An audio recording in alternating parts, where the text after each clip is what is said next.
Hi, my name is Evan Thomas. I'm an associate professor here at the College of Engineering at the University of Colorado Boulder in environmental engineering as well as aerospace engineering.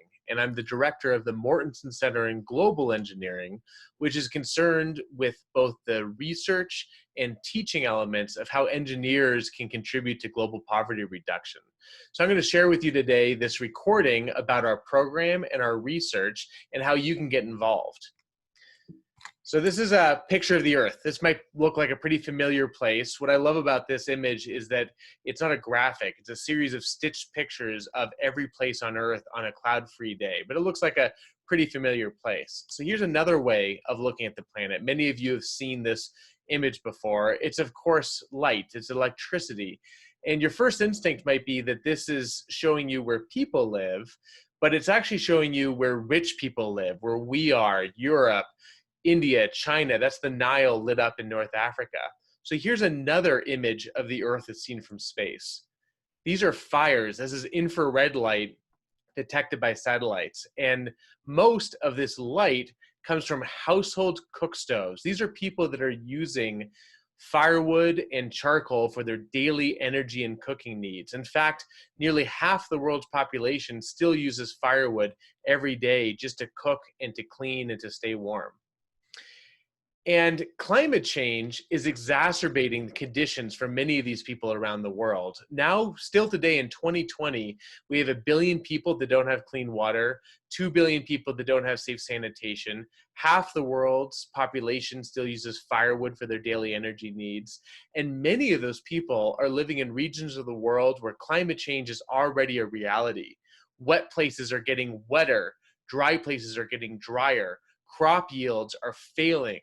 Malaria and other kinds of disease are increasing in prevalence as the planet warms and as weather patterns change.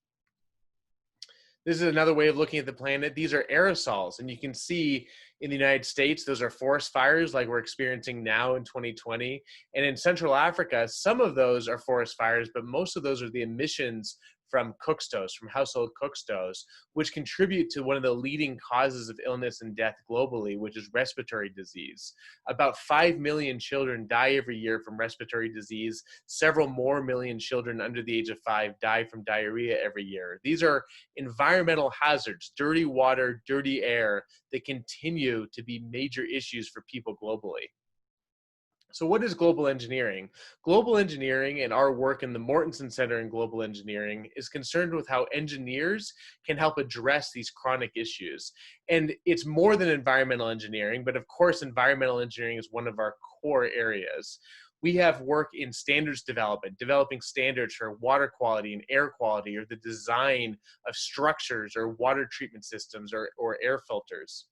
System science, looking at all the different dimensions of what it takes to deliver clean water, to deliver safe sanitation, to deliver safe transportation. So the entire system and not just the technology by itself.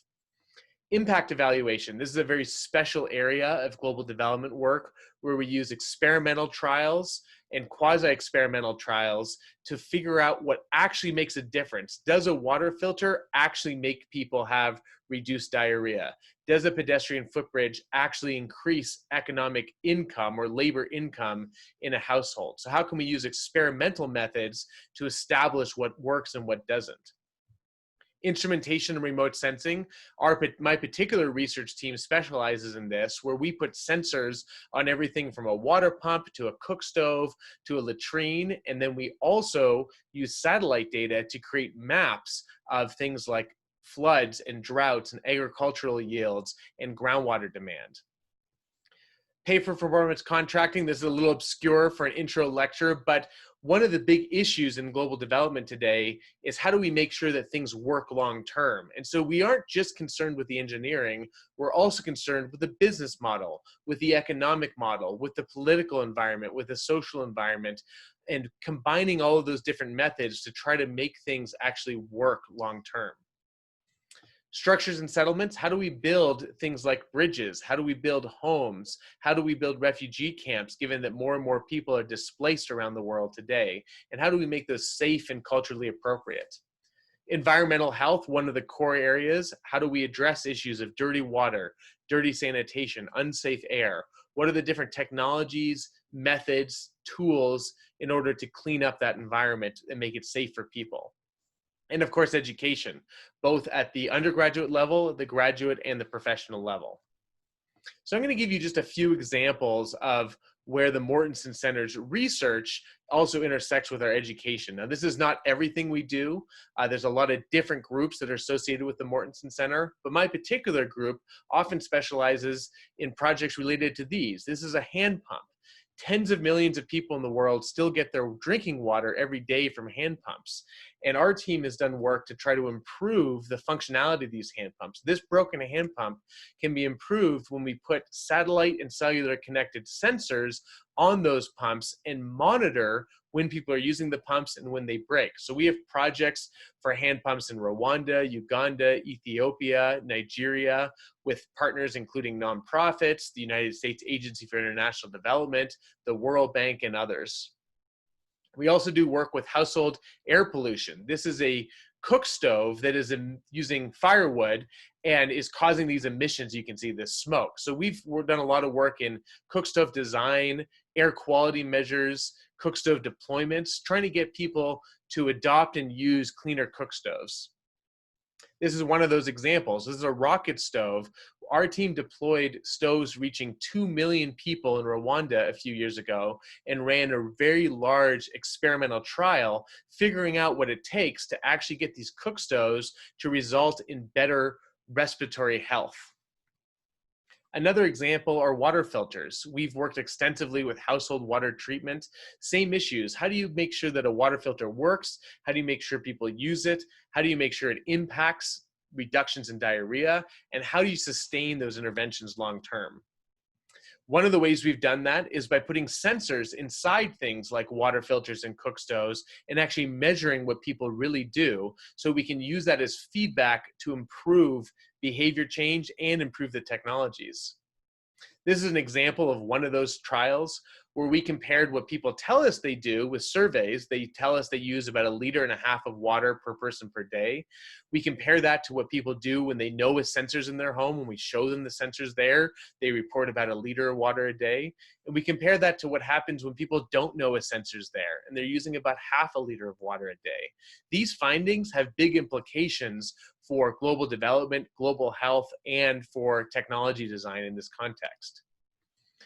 This is one of our more recent projects. One of our PhD students is currently using this very fancy smoke alarm. This is a particulate matter sensor that monitors indoor air pollution and shows you your current air quality as this e-ink, like a Kindle display in these child's lungs, so that you can actually respond to knowing that you have poor air quality to use your clean cook stove. This is part of a trial that was funded by the National Institutes of Health and the Gates Foundation. Another one of our efforts is trying to improve drought resilience in East Africa. We call this program DRIP, the Drought Resilience Impact Platform, where we're trying to address the fact that drought is now a way of life or a fact of life for many millions of people around the world. We have water stress out here in the Western United States. East Africa is facing a drought basically annually now. It used to be every 10 to 20 years, but because of climate change, it's effectively annual. This is northern Kenya, where people will get water from surface water ponds when it rains, and when it dries, they go to these systems. These are big electrical borehole systems pumping up ancient fossil water from 100 meters deep in the ground and delivering it to livestock and to crops and to people. We've put sensors on hundreds of these water points, now covering over 3 million people's water supplies daily. So every one of these dots on the map is a satellite connected sensor that we're currently monitoring. And then the colors you see underneath the map are the Famine Early Warning System's food security classification. We're working closely with the Famine Early Warning System to combine our sensor data from pumps with their remote sensing data so we can improve drought resilience. And this work is funded by NASA. Here's another example of our work. This is a pedestrian footbridge installed by an organization called Bridges to Prosperity. And we are contracted as the Mortenson Center to evaluate if these footbridges result in better economic, health, and livelihood outcomes for communities and households. So we have enumerators going door to door, asking people questions, measuring the circumference of children to see the circumference of their arms, to see their nutritional status. We've also put sensors and cameras on the bridges to track when people are using the bridges so we can correlate that to the economic and health and educational outcomes. So that's just a taste of the different type of research that we do in the Mortenson Center. Our students come from environmental engineering, electrical and computer engineering, computer science, aerospace engineering, chemical engineering, mechanical engineering. Really every different type of engineering is represented in global engineering, and we want all of those different departments participating in our program. But of course, we have a strong core in environmental health, environmental engineering, and mechanical engineering. We have an undergraduate minor. You can earn a undergraduate minor while you're earning your undergraduate degree. We have a a graduate certificate in global engineering for graduate students, and we have professional master's programs.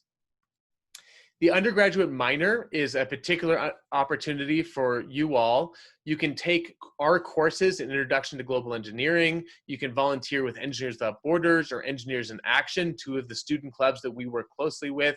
You can take language classes, and you can do a study abroad in anywhere in the world, but we have opportunities in particular in communities and countries that we're working in. These are some of our other courses. If you are pursuing the undergraduate minor, you are also eligible to take some of our graduate level classes. Our graduate courses are generally broken up as 1 credit, 5-week modules, and they're structured in a way that you can take a whole sequence and it would kind of feel like a normal class in a semester, or you can mix and match them. So for example, we have classes in Introduction to Humanitarian Aid, or Introduction to Global Health for engineers, or Data Analytics for development, a whole suite of different skill building modules, as well as opportunities to have more breadth in your education. We also have our Colorado WASH Symposium, which is organized every year by our graduate students, as well as our undergraduate students. Of course, this year, because of COVID, it might feel a little bit different, but there's opportunities to volunteer and of course participate, and it's held every March.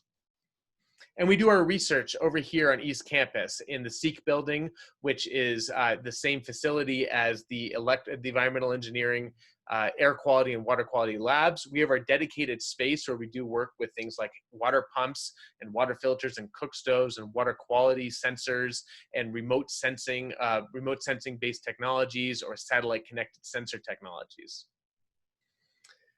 So that's just a brief introduction to the Mortenson Center. Please feel free to reach out to me. My email is evan.thomas@colorado.edu, and I'd be happy to put you in touch with other students on our team, or if you're interested in taking any of our courses or enrolling in the minor, we'd be happy to help make that happen with you. Thanks a lot.